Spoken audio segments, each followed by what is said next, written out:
ये बात है मार्च साल 2003 की, जब कनाडा में एक ऐसी घटना हुई जिसने पूरी दुनिया को चौंका कर रख दिया।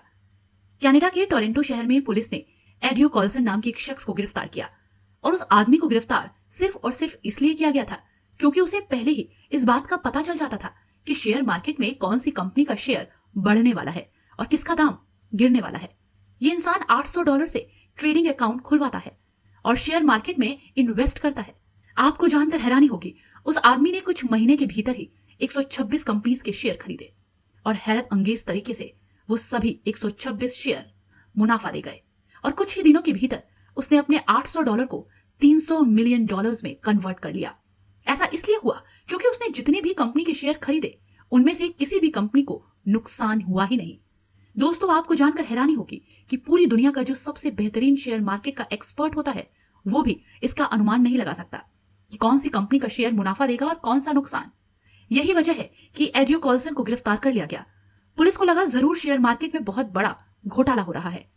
इस शख्स की वजह से इस घोटाले का पर्दाफाश किया जा सकता है। उस आदमी को पकड़ने के बाद FBI के लोगों द्वारा उसका इन्वेस्टिगेशन किया गया। इन्वेस्टिगेशन के दौरान एडियो ने उन लोगों को ऐसी बातें बताई जिसे सुनकर इन्वेस्टिगेशन करने वाले भी हैरान और परेशान हो गए। FBI के लोगों को समझ में नहीं आया कि अब क्या किया जाए। एडियो ने बताया कि वो एक समय यात्री है, जी हाँ, टाइम ट्रेवलर, जो साल 2256 से टाइम ट्रेवल करके आया है। इसी वजह से वो ये सब पहले से जानता है कि शेयर मार्केट में क्या होने वाला है। इन्वेस्टिगेशन करने वाले लोगों को लगा वो आदमी उन लोगों को बेवकूफ बना रहा है। यही वजह थी कि उन लोगों ने उस आदमी को हिरासत में रखा और उसके बारे में छानबीन शुरू कर दी। लेकिन हैरानी की बात तो ये है कि 1 महीने से ज्यादा का वक्त बीतता चला गया। पुलिस को इस बात का पता भी नहीं चल पाया कि वो आदमी रहता कहाँ है, ये कहाँ से आया है और उसका कोई है भी या नहीं। यहाँ तक कि पुलिस को उस आदमी के माँ बाप, पड़ोसी, रिश्तेदारों के बारे में भी कुछ पता नहीं चला। आप ये भी कह सकते हैं कि छानबीन के दौरान उस आदमी की कोई पर्सनल इंफॉर्मेशन ही नहीं मिली जिससे कि पता चल पाए कि वो आदमी है कौन और कहां से आया है।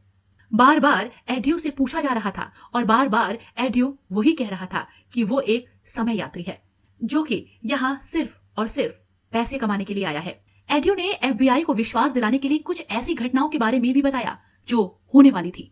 उसने FBI को कहा कि अगर वो उसे जाने दे तो वो फ्यूचर में एड्स का इलाज करने वाले तरीकों को भी बताएगा। इतना ही नहीं, एडियो FBI के लोगों को बताता है कि अगर उसे छोड़ दे तो वो दुनिया के सबसे बड़े आतंकी ओसामा बिन लादेन की जानकारी भी देगा। लेकिन टोरंटो पुलिस को कुछ समझ नहीं आ रहा था। उस आदमी के साथ क्या किया जाए वो समझ नहीं पा रहे थे।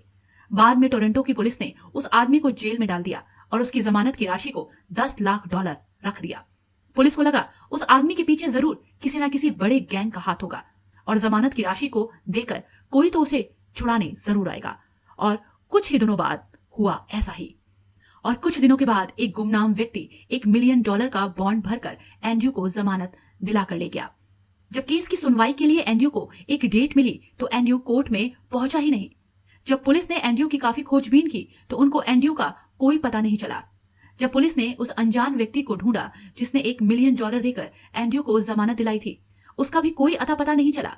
वो दोनों व्यक्ति ऐसे गायब हुए जैसे मानो दुनिया में कभी थे ही नहीं। आपको जानकर हैरानी होगी, आज भी टोरंटो में एडियो कॉल्सन के खिलाफ केस चल रहा है और टोरंटो की पुलिस के द्वारा आज भी उसकी खोजबीन की जा रही है। लेकिन वहीं दूसरी तरफ इस दुनिया में कुछ ऐसे भी हैं एडियो कॉल्सन की बात को एकदम सच मान रहे हैं। उनका कहना है कि एंड्रयू ने जिस टाइम ट्रेवल की बात की है वो बिल्कुल सच है, क्योंकि टाइम ट्रेवल से जुड़ी कुछ ऐसी घटनाएं पहले भी हो चुकी हैं। ये घटना 9 नवंबर साल 1986 की है, जब स्पेन के एक शहर में आरी मेरिट्स नाम का एक आदमी अपनी कार को ड्राइव करते वक्त कहीं जा रहा था। वो पेशे से एक इंडस्ट्रियल इंजीनियर था और वो अपने काम के सिलसिले से ही अपने घर से 15 किलोमीटर दूर दूसरे शहर जा रहा था। वो व्यक्ति अपने शहर से कुछ दूर निकला ही था कि आगे एक बड़ा चौराहा था। वहां से उस आदमी को एक गोलाकार टर्न लेना था और जैसे ही वो आदमी उस गोलाकार टर्न से अपनी गाड़ी घुमाता है, वैसे ही उसके साथ एक अनोखी घटना घटती है। टर्न लेने के बाद उसने जो देखा उससे वो काफी हैरान रह गया। उसने पाया कि वो एक 6 लेन हाईवे पर है और वो हाईवे काफी आधुनिक तकनीक से बना है। जब उसने अपने आगे पीछे देखा तो जहां तक उसकी नजर गई वहां तक उसे केवल 6 लेन हाईवे ही नजर आया। उसने देखा कि हाईवे के दोनों ओर बड़ी बड़ी बिल्डिंग्स हैं और सब अजीब सी बात नजर आई।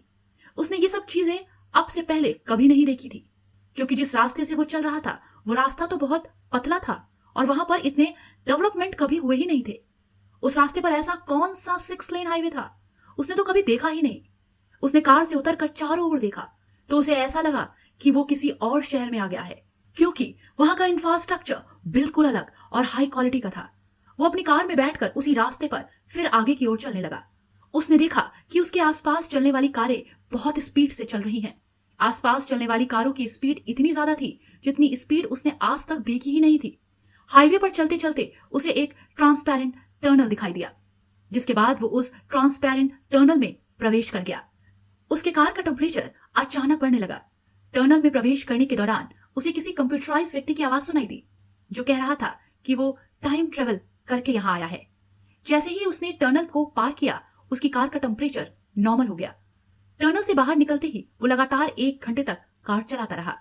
तभी हाईवे की बाईं ओर एग्जिट गेट दिखाई दिया। कुछ सोचने के बाद वो उसी गेट में चला गया और जैसे ही वो गेट से बाहर निकला, उसने देखा कि वो उसी के शहर में है, अपने घर के पास। उसे कुछ समझ नहीं आ रहा था, ये सब अचानक हो रहा था। जब उसने अपनी कार का मीटर देखा तो वो हैरान रह गया। उसने देखा कि वो अपने घर पर है, लेकिन फिर भी उसकी गाड़ी 150 किलोमीटर लंबी यात्रा कर चुकी है। और उससे भी ज्यादा हैरानी की बात तो यह है कि वो जिस शहर के लिए निकला था, उस शहर की दूरी मात्र 15 किलोमीटर की थी। अगले दिन रामिरेज उसी रास्ते से फिर से अपने ऑफिस गया, लेकिन ऐसा कोई हाईवे उसको नजर नहीं आया। उसने कई लोगों से इसके बारे में पूछताछ की, लेकिन सबने कहा ऐसा कोई रास्ता नहीं है। इस घटना के 4 साल बाद कुछ ऐसा हुआ जिसने रामिरेज को हैरान करके रख दिया। वो जिस रास्ते से जाता था वहां पर 6 लाइन हाईवे बनना शुरू हो गया, जिसके बाद उसे समझ में आया कि शायद वो उस दिन टाइम स्लिप करके भविष्य में पहुंच गया था।